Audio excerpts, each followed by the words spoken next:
तो night watcher के इस एपिसोड की शुरुआत वहीं से होती है जहां से पिछला एपिसोड खत्म हुआ था। पिछले एपिसोड के एंड में देखा था जो शाओकेन को आइडिया लग जाता है कि भाई रियलिटी में उसकी बॉडी बस एक वेसल है लक स्टोर करने के लिए, और कोई एक मास्टरमाइंड है जिसने ये पूरा लक यहाँ पे स्टोर किया है। लेकिन वो कौन है उसका अभी तक कोई आइडिया ही नहीं है। ऐसा समझो वो बंदा एक चेस का गेम खेल रहा है और मैं चेस का गेम का एक छोटा सा गोटी हूँ, एक इंपॉर्टेंट गोटी जिसकी कुर्बानी वो कभी भी देने वाला नहीं है। जब उसने पहली बार यहाँ पे ट्राई मारा था उस समय तो फेल हो गया क्योंकि उस समय मैंने केस सॉल्व कर दिया था, लेकिन सेकंड टाइम या थर्ड टाइम उसने कहीं को ट्राई नहीं मारा। एक बार मैं यूजू एरिया में भी गया था और उस समय तो भाई मेरी मौत भी हो गई थी। तो उस समय तो उनको परवाह करना चाहिए था ना, मौत हो गई थी, लेकिन मेरे को जो मोंग शेंशु मेरी बॉडी के अंदर है ना उसने बचा लिया। कहीं ऐसा तो नहीं है उन लोग को मोंग शेंशु के बारे में भी कोई आइडिया है? या तो हो सकता है मेरे किसी क्लोज बंदे ने बताया हो, या तो शायद उनको एवे ही आइडिया लग गया होगा। एवे आइडिया लगने के ज़्यादा चांसेस है क्योंकि यार वो बंदे इतने कमाल के होंगे कि मुझे देखते ही आइडिया लगा लिया होगा। मेरे कोई क्लोज बंदा बता ही नहीं सकता क्योंकि मैंने किसी और को बताया ही नहीं है कि मेरी बॉडी के अंदर ये मोंग शेंशु है। फिर आता है तो सामने वाई बैठी थी, छुटकी बैठ के खाना खा रही थी, तो ये भी कहता है हेलो भाई कैसी हो यार, लंबे समय बाद मुलाकात हो रही है। वो कहती है मैं तो रोज आती हूँ लेकिन तुम हमेशा कहीं ना कहीं बिजी रहते हो, घर पे कभी मिलते नहीं है, इन दोनों से मिलकर चल जाती हूँ। तो ये दोनों भी कहते हैं या वाई के साथ हमारी गहरी दोस्ती हो गई। तो शाओ कैन भी लाइक एक सेकंड, उन दोनों के साथ गहरी दोस्ती हो गई। भाई इन तीनों लड़कियों में दो चीज़ कॉमन है, तीनों भुक्कड़ है, तीनों को खाना बहुत ही पसंद है और तीनों का दिमाग, भाई तीनों का दिमाग भी खराब है। अरे सुनो ना भाई, मैं तो ये कुछ ना भाई नहीं ना, तुमको जाना नहीं है क्या 5 स्टार होटल में? वो भी कहती या शाओ कैन ने बोला था 5 स्टार होटल में लेके जाएगा, तुम दोनों आओगी क्या? वो दोनों भी कहती है ऑफकोर्स आऊँगी। शाओ कैन भी लगा भाई यार ये तीनों मिलकर मुझे कंगाल कर देंगे।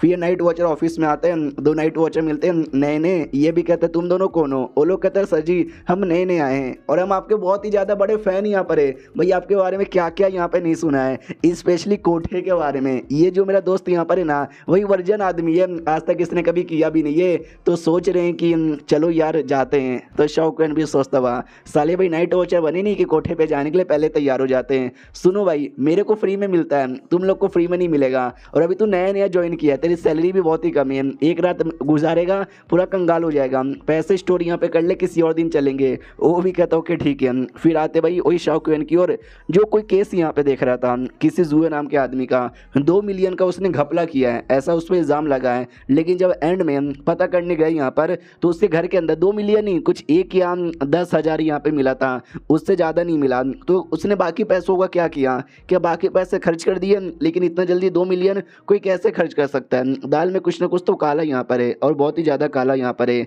ऐसा लगता है कोई धोखेबाज है, या तो जानबूझ के उसको फंसा रहा है, या तो ऐसा हो सकता है उसने पैसे कहीं छुपा दिया। उसने कहाँ छुपाया कोई भी आइडिया यहाँ पे नहीं है। ये इसको केस को बाद में सॉल्व करूँगा, अभी मुझे अपने पे ध्यान देना है। मैंने 2-4 टारगेट यहाँ पे बना लिए हैं, जैसे कि आगे 2 साल के अंदर ना मुझे अपनी जो रैंकिंग है वो बढ़ा लेना है। मैं अभी एक सिल्वर नाइट वॉचर हूँ, मिनिमम मुझे गोल्डन नाइट वॉचर यहाँ पे बनना है। लेवल की बात 1 साल के अंदर है, मुझे जितना जल्दी हो सके उतना जल्दी 4थे रैंक पे जाना है। मैंने बोला ना वो जो मेन मास्टरमाइंड है वो चेस का गेम खेल रहा है और मैं उसके हाथों का ही गोटी हूँ। मुझे गोटी नहीं बनना, मुझे भी एक चेस प्लेयर यहाँ पे बनना है। उसके बाद है ना वाई गोंग के पास आता है और वाई गोंग को बहुत सारी बातें बताता है, रिपोर्ट करता है कि आज ऐसा ऐसा काम हुआ। तो वाई गोंग कहता है नाइस है। लेकिन हमारे शौकन का मेन मकसद यहाँ पे था जो बैटल हुआ था वो जो मेरे सपने में भी आया, जिसका कनेक्शन कहीं ना कहीं उस मास्टरमाइंड के साथ है, वो जानना है। उस बैटल में वाई गोंग भी था, लेकिन डायरेक्ट आके पूछ ले कि चल वाई गोंग बता बैटल के बारे में, ये सही भी नहीं लगता। और वाई गोंग को भी शक होगा ना कि तू अचानक से उस बैटल के बारे में क्यों पूछ रहा है। तो मैं घुमा फिरा के पूछूंगा, पहले उल्टी सीधी बातें करता हूँ। तो पहले ना उल्टी सीधी बातें करता है और कहता है सुनो ना यार ये राइटियस सेट या आई मीन राइटियस बंदे और कमीने बंदे में क्या फ़र्क है? ये भी कहता है कमीने बंदे कमीने होते, राइटियस होते, जैसे कि तू साले कमीने आदमी, मैंने देखा कैसे तूने दोनों का बैटल यहाँ पे रोका। तो ये भी कहता अच्छा उन दोनों का बैटल ना या मैंने रोक दिया, थोड़ा मैंने इधर उधर की चीज़ें यहाँ पे यूज़ की। वो भी कहता या मैंने सुना तूने कैसे यहाँ पे किया, बड़ा सही यहाँ पर है। हमारा मेन कट्टा भी कहता सुनो ना अब मुझे अपना लेवल अप करना है, मुझे जाना है 5वें रैंक पर, मैं कैसे जाऊँगा? वो भी कहता 5वें रैंक पर तुझे जाना है, चल यार पहले मुझे एक मुक्का ऐसे हवा में मार के दिखा। तो शौकन हवा में एक मुक्का मार के दिखाता है। तो वाई गोंग भी कहता है ये जो तेरा हाथ है ना, हाथ का ये साइड हल्का सा दिक्कत हो रहा है। वो भी कहता वो तो होता है, आसमान में मुक्का मारो या किसी बंदे को मुक्का मारो, हाथ के इस हिस्से में हमेशा होता है। वो भी कहता हमेशा नहीं होता, अगर तूने मास्टरमाइंड कर लिया ना तो नहीं हो पाएगा। हमारा शौकन कहता एक सेकंड मतलब समझ नहीं आया कहना क्या चाहते हो? ये भी कहता सुनो जो नॉर्मल फिजिकल कल्टीवेटर यहाँ पर होते हैं ना यार, जब लोग मुक्का मारते हैं हाथों में सेंसेशन होता है, लेकिन एक तरीका होता है जिसको जितना ज़्यादा हो सके सके ना उतने अच्छे से मास्टर करना है। अगर तुमने मास्टर कर लिया कोई दिक्कत नहीं होगा। तो शौकन भी सोचता नहीं यार वो होना तो पॉसिबल ही नहीं है, ये तो फिजिक्स के खिलाफ जाता है। एक सेकंड, नहीं नहीं मुझे याद आया, बहुत पहले हम दो नाइट वॉचर जब लड़ यहाँ पे रहते हैं, लिटरली उनके हाथों में भी कोई सेंसेशन यहाँ पे हो ही नहीं रहा था, यानी उन दोनों ने फिजिक्स के लॉ की तो माँ बहन कर दी होगी सामने से। अपना वाई गोंग का तो सुन यार, मैं तुझे इस सिस्टम के बारे में, मार्शल आर्ट सिस्टम यानी फिजिकल कल्टिवेशन के बारे में डिटेल में समझा देता हूँ। जब बंदा छठा रैंक या छठे रैंक से कम होता है ना, उसको ज़्यादा लक पे डिपेंड रहना पड़ता है और टैलेंट पे कम। लेकिन जब एक बंदा छठे रैंक से ऊपर यानी पाँचवीं या चौथे रैंक पे जाता है ना, तो उसको ज़्यादा अपने टैलेंट पे डिपेंड रहना पड़ेगा और लक पे कम ही डिपेंड यहाँ पे रहना पड़ेगा। इसके लिए मेरे पास एक किताब है, जो किताब में तुझे दे सकता हूँ, आराम से प्रैक्टिस कर ले। हमारे देश में एक लौता जिसने भाई बहुत ही अच्छी तरीके से सब कुछ मास्टर कर लिया फिजिकल कल्टिवेशन में, वो एक ही बंदा है, वो है अपना किंग जिंग भाई। तो ये भी चौंक जाता है कि एक सेकेंड, इतने बड़े देश में एक लौता वही है क्या, और वो भी बस तीसरे रैंक का है, पहले या दूसरे रैंक का नहीं है। तो वाई गोंग भी कहता देख ऑफिशियली तो वही है कि अगर कोई और बंदा भी है जिसने मास्टर कर लिया हो और पब्लिकली नहीं आता, तो उसकी गारंटी मैं नहीं दे सकता। पहले या दूसरे रैंक के तो बंदे हैं, जैसे कि लीडर अपना पहले रैंक का है, नेशनल टीचर दूसरे रैंक की है, लेकिन फिजिकल कल्टिवेशन में एक जिन भाई है जिसने तीसरे रैंक पर हासिल किया है और जिसने सब कुछ अच्छे से मास्टर किया है। तो शौक भी सोचता बाप रे, ये फिजिकल कल्टिवेशन तो सच्ची में काफ़ी ज़्यादा मुश्किल यहाँ पे लगता है। उससे मुझे याद आया, ये सब कल्टिवेशन करने के लिए मैं किताबें ढूंढ रहा था, तो मुझे अपने डायनेस्टी का किताब मिला जिसमें ना बहुत सारे हिस्ट्री लिखा हुआ था। वाई गोंग भी कहता है तुझे हिस्ट्री पढ़ना भी पसंद है, मुझे तो बोरिंग लगता है। शौक कहता है नहीं यार, अपने देश के बारे में अपने लोग के बारे में जानने में क्या ही बुरा है, ऊपर से मैं स्कॉलर हूँ तो मुझे लिखना पढ़ना बहुत ही पसंद है। तो मैंने एक बैटल के बारे में सुना था जो कई साल पहले हुआ था, उस बैटल में आप भी थे।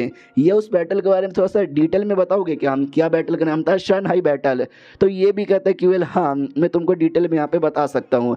ये जो गू क्लैन के लोग थे ना, उस साउथर्न बर्मेनियन लोग के साथ उन्होंने बैटल कर दिया हमारे देश के बॉर्डर पर।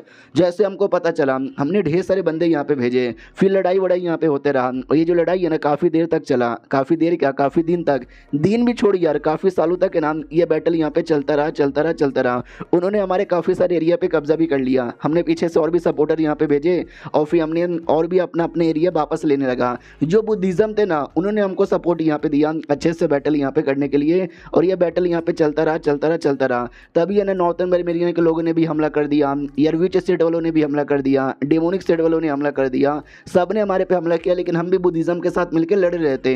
तो शौकन भी सोचता बाप रे, इन सब ने मिलकर अटैक यहाँ पे किया था, मामला तो बहुत ज़्यादा मुश्किल हो गया होगा।